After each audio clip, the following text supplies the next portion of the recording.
Right guys, welcome back. So in this episode, now the bodywork's done, I want to concentrate on the engine.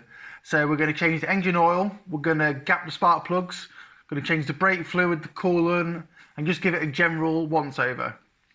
So if you watched the last episode, you'll know that I did have a little bit of lifter rattle. That's since been resolved just by running the car, which I said it would. So that's good. So literally, I'm going to run it back up to temperature, get it warm, I'm going to drop the engine oil, change the fluids, and just give the car a bit of a once over. So when doing an oil change, I'd always recommend heating the engine up. If you do it cold, the oil comes out like treacle, and it never comes out very well. If it's hot, the oil comes out like water, and it tends to get the majority of the crap out. So first off, I'm going to run it up to temperature.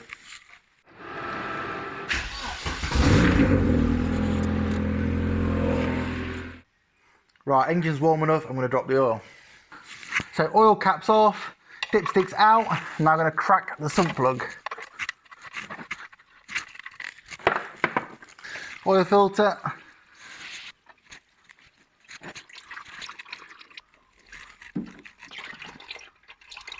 Right, I'm going to let that drain just for a few minutes till it stops dripping, and then I'll put the new filter on and the sump plug back in. Right, that's the original sump plug. It's a steel one. Don't get me wrong, there's nothing wrong with it. However, I have this. It's lightweight aluminium. It's also got a magnet on the end, so I'm going to put that in along with a new sump plug washer. So nice new oil filter, and I've lubricated the seal. Right, I've waited until it's pretty much stopped dripping, and then I've poured some fresh oil down into the sump. So it's just flushed it out a little bit more, and now I'm going to put the new sump plug in and washer. Being a C20LET, I don't need to worry about oil leaks because it leaks everywhere. So they say when they stop leaking, they've got no oil in. But yeah, that's tight now, ready to put the oil back in. So yeah, I'm running a 1040 semi-synthetic oil, which is recommended for this engine. I think they hold about 4.5 litres from memory, but I'm going to put 4 litres in and then I'll dip it. So that's 4 litres, we're now going to dip it. As you can hopefully see there, we are pretty much bang on the maximum level. Once you start the engine up, it will suck the oil into the engine oil filter, so the level will go down slightly. But for now, that's bang on. So we're going to put the cap back on, we're going to start it up.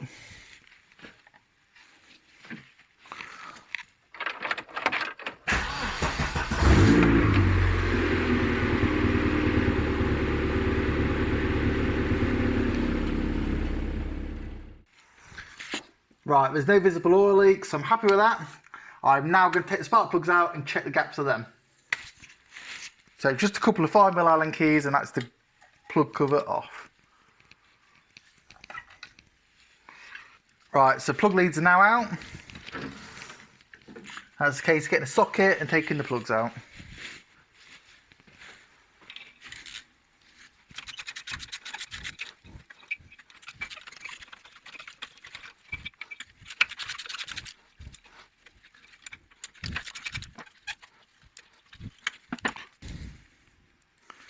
Right, I've removed the plugs, given them a quick clean, I've checked the gaps, and they're in really good condition still, so I'm pleased with that. No signs of running lean, which is really good. So I'm going to put them back in.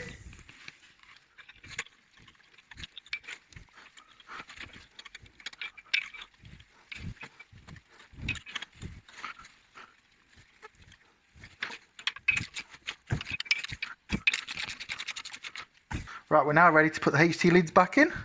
These go in a particular order. Basically, the longest one goes furthest away. Quite straightforward, really. You can't get it too wrong on these. You can on some vehicles, but not on these. They're fairly idiot-proof.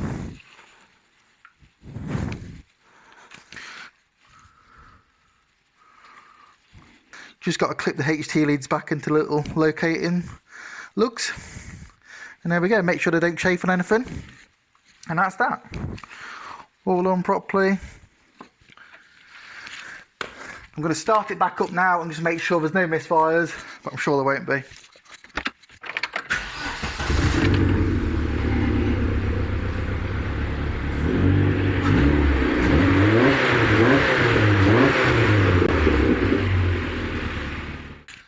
can safely say that sounds okay. So, plug cover back on to the next job.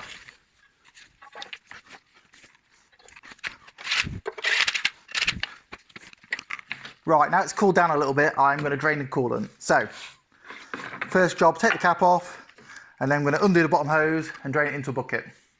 Right, annoyingly, I can't get to the Jubilee clip on the bottom hose, so I'm going to take the top of the bottom hose off, make a real mess, and then brace it. As you can see, I've made a real mess, just as predicted, but it doesn't matter, we can clean it up. So I'm going to let that drain, and I'll top it back up.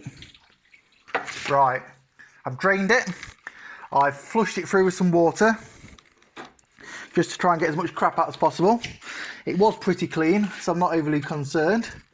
I'm now going to put the hose back on, and then we can fill it up with antifreeze. So I'm just using neat red antifreeze, nothing special, normal off-the-shelf stuff. I'm going to put 50% neat in and then 50% water. That'll do. And then I'm going to run it up now, get the air out, and that's another job off the list. Right, stats opened, coolant's got around, so I can just top it up now, and that's done. Right guys, so the engine oil is done, I've checked it, it's spot on. The coolant's done, I've checked it, again, spot on. The brake fluid I was going to change, but then I remembered I only actually replaced it last year when I replaced the front brakes, so no point in doing that. Gearbox oil, again, I've checked, it's all spot on. The gearbox has probably only done about 500 miles anyway, so don't need to worry about that. Plug gaps are obviously sorted, all that kind of stuff looks good. It's running spot on. Fuel filter, again, it's not very old, so I'm not going to replace that.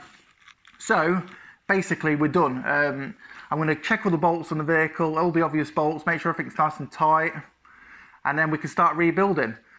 So I'm going to wrap the video up there, guys. I think that's a good natural place to stop it.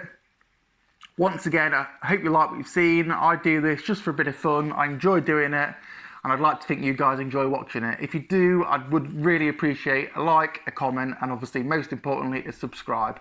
So thank you very much, guys. Stay tuned for next time, and I'll see you later.